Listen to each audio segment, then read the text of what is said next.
Manual transmission in automotive vehicles. This is an essential part of every combustion engine vehicle, from the standard family car to the highly tuned sports car. So, how does it work and why do we need it? That's what we'll be covering in this video, which is sponsored by the Great Courses Plus. Visit the link in the video description to start a free trial and get access to some truly great online courses. In every rear-wheel drive combustion engine vehicle, we find the following parts: the engine, clutch, transmission, drive shaft, differential, axle, and wheels. Front-wheel drive and four-wheel drive vehicles are slightly different, but they all require a transmission. The engine combusts fuel, which moves the pistons and crankshaft, creating rotation. The clutch engages or disengages the engine's rotational energy to the transmission.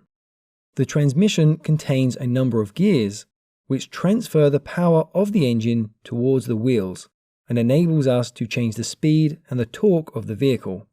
The shaft transfers the power to the rear differential.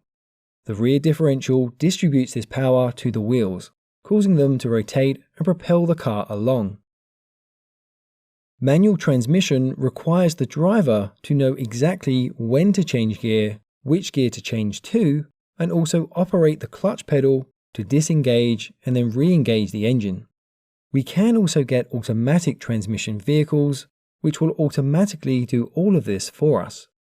The driver simply needs to put the vehicle into drive, and the car will take care of the rest. By the way, you can download a personal copy of this video and help support the channel. I'll leave a link in the video description down below if you would like a copy. Which do you think is better and why? Manual or automatic? Let me know your thoughts in the comment section down below. If you have ever ridden a bike, you'll know it's very difficult to start pedaling in a high gear. So we need to start in a low gear to get the bike moving. At a certain point, our legs are spinning very fast, but we can't go any faster. So we need to change to another, higher gear. Once we reach a steep hill, we need to move to a lower gear. The same with a car. We start in our lowest gear number and work our way up as the vehicle increases in speed. Then we change down as we drive up a hill. A low gear provides low speed but high torque. A high gear gives high speed but low torque. Torque is a measurement of the force which causes something to rotate around a point. Think of a wrench and a nut which is seized up. Using a small wrench is very hard to free the nut. Using a long wrench will make it much easier. That's because of torque. If we use a 30 centimeter wrench and applied 90 newtons of force, we have 0.3 meters multiplied by 90 newtons, which gives us 27 newton meters of torque. However, if we applied the same 90 newtons of force to a wrench that was 60 centimeters long, then we would get 0.6 meters multiplied by 90 newtons, which gives us 54 newton meters. So from this simple formula, you can see we have more force acting on the nut by using a longer wrench. We're using a larger circle to turn a smaller circle. By changing the size, we change the speed and the torque. If we were to connect two gears and rotate one of them, then the other gear would also rotate. If we attach the engine to the first gear, then this will be the driver gear, and the other gear is therefore the driven gear. When the two gears are the same diameter, we have a 1-to-1 ratio, which means every time the driver gear completes a full rotation, the driven gear also completes one rotation. So the output speed is the same as the input speed. If the driven gear is half the diameter of the driver gear, then we have a 1-to-2 ratio, which means for every full rotation of the driver gear, the driven gear completes 2 full rotations. This means the driven gear is rotating much faster.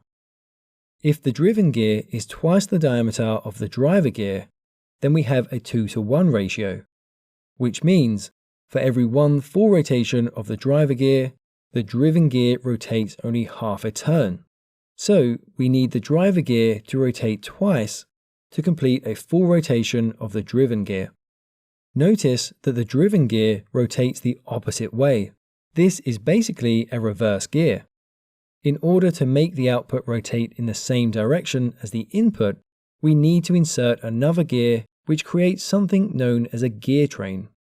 The middle gear is known as an idler gear.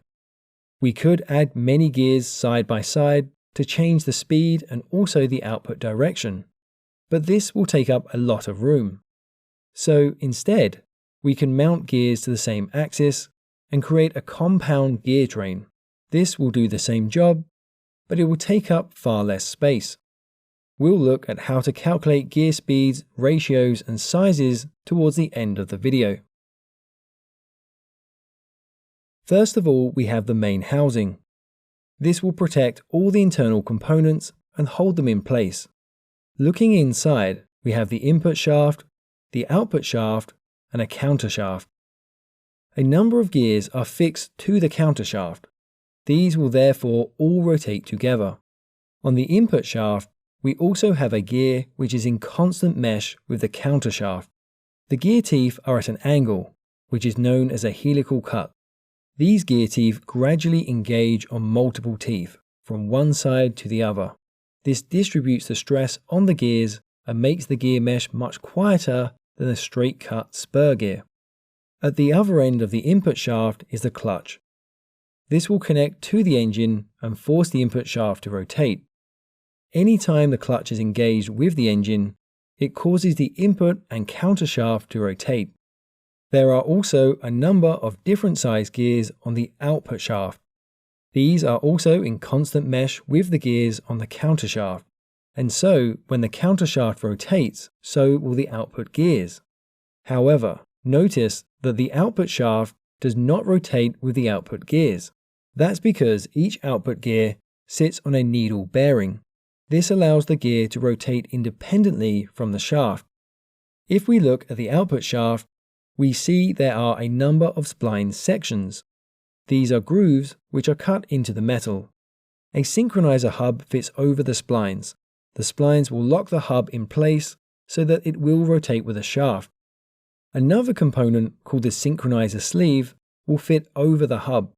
The outer surface of the hub and the inner surface of the sleeve are both splined.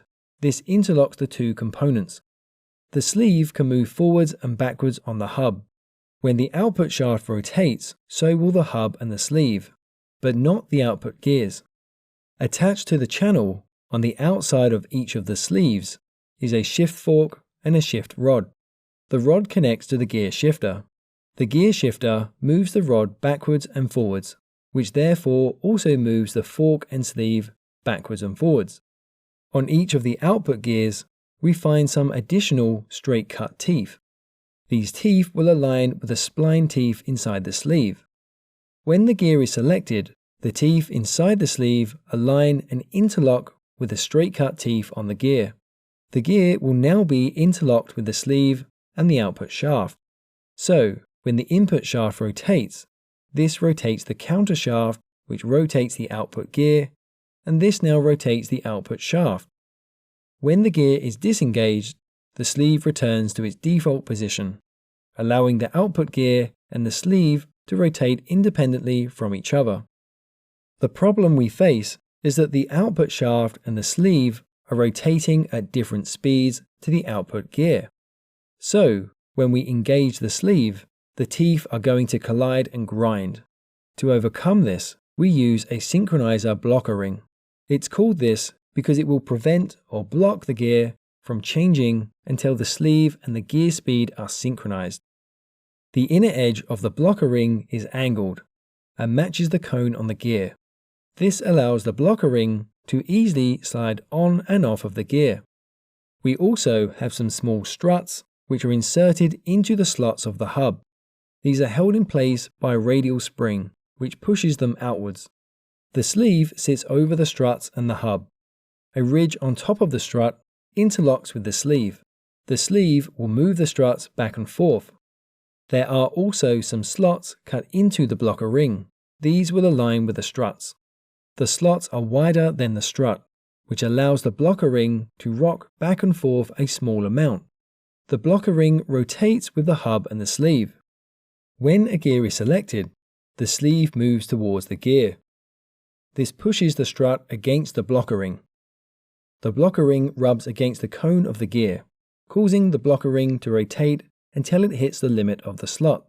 The blocker ring's teeth and the sleeve teeth are now out of alignment. This prevents the sleeve from engaging with the gear.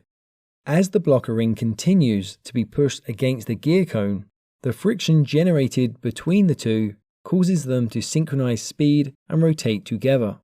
The sleeve is then pushed across, moving the blocker ring and allowing the teeth on the sleeve to engage with the straight teeth of the gear. The gear is now synchronized and the clutch can be engaged. To reverse the car, we need to bring the car to a complete stop. An idler gear is then pushed into position with both the output and the counter gear. All three gears are straight cut, which is also known as a spur gear. The idler gear is free to rotate. This allows it to slide into position when the car has stopped. Now the output shaft will rotate in the opposite direction. The engine is going to provide the rotational energy. If we engage the clutch with the car in neutral, the input shaft rotates, causing the counter shaft and the output gears to rotate. The output shaft does not rotate though. For first gear, we disengage the clutch, which stops the engine from adding any further power to the input shaft. Then we push the gear stick so that it moves the sleeve. The blocker ring rubs against the gear hub and uses the friction to synchronize the speed. Once synchronized, the sleeve moves across to interlock the gear to the output shaft. For second gear, we disengage the clutch and use the gear shifter to disengage the first gear sleeve. Then we move the shifter into the second gear, which pushes the sleeve and blocker ring. This synchronizes the speed and interlocks the second gear. For third gear, we disengage the clutch and use the gear shifter to disengage the second gear sleeve. Then we move the shifter into the third gear, which pushes the sleeve and blocker ring. This synchronizes the speed and interlocks the third gear. For fourth gear, we disengage the clutch and use the gear shifter to disengage the third gear sleeve. Then we move the shifter into the fourth gear, which pushes the sleeve and the blocker ring. This synchronizes the speed and interlocks the fourth gear. For fifth gear, we disengage the clutch and use the gear shifter to disengage the fourth gear sleeve. Then we move the shifter into the fifth gear, which pushes the sleeve and blocker ring. This synchronizes the speed and interlocks the fifth gear. For reverse, we bring the car to a complete stop and disengage the clutch. All of the shafts and the gears come to a stop. We then slide the idler spur gear between the counter and the output gears. Then we re-engage the clutch to reverse the direction of the output shaft. So this is how we use the engine to propel the car along and use gears to go faster. And if you are ready to step up a gear, then you should check out the Great Courses Plus. All of our viewers can get a free trial right now by visiting thegreatcoursesplus.com/engineering mindset. The Great Courses Plus is an on-demand learning platform that lets you binge watch lectures and courses. They have over 13,000 videos by industry experts on everything from science, maths, history, and even cooking. Personally, my favorite is their engineering lectures and their course on inventions that change the world. As a fan of this channel, I'm certain you'll also find these interesting too, so do check those out. They add new content every month, and you can watch as many videos as you want from your TV, tablet, laptop, or phone. Just click the link in the video description down below to start your free trial today. Let's look at how to calculate the RPM and torque of simple gear trains. By the way, you can download an Excel sheet of these calculations. Links can be found in the video description for those. We're going to use the formulas ratio equals teeth of the output gear divided by teeth of the input gear. RPM output equals the RPM input divided by the ratio. And finally, torque output equals the ratio multiplied by the torque input. For example, if gear A has 8 teeth and gear B has 10 teeth, the ratio is 10 divided by 8, which is 1.25. If gear A rotates at 150 RPM, then 150 divided by 1.25 equals 120 RPM. If gear A has a torque of 20 Newton meters, then 1.25 multiplied by 20 gives us 25 Newton meters. This gear will rotate the opposite way to gear A. It will rotate slower because it is larger, but it will have more torque. If we add gear C with 20 teeth, the ratio is 20 divided by 10, which gives us 2. The RPM output is 120 RPM from gear B divided by 2, which gives us 60 RPM. The torque is going to be 2 multiplied by 25 Newton meters from gear B. This will give us 50 Newton meters. So this gear will rotate the same direction as gear A, but it will rotate slower because it is larger, although it will have more torque. If we were to add gear D with 8 teeth, then the ratio is 8 divided by 20, which gives us 0.4. The RPM is 60 RPM from gear C divided by the ratio of 0.4, which gives us 150 RPM. The torque is 0.4 multiplied by 50 Newton meters, which gives us 20 Newton meters. So this gear will rotate the opposite way to gear A, but it is the same size, so it will rotate at the same speed and the same torque, although this doesn't take into account any losses which we would see in the real world. So this setup lets you visualize how gears manipulate speed, torque, and direction. What if we had a compound gear train like this, which has the same size gears, the same input torque, and the same rotational speed?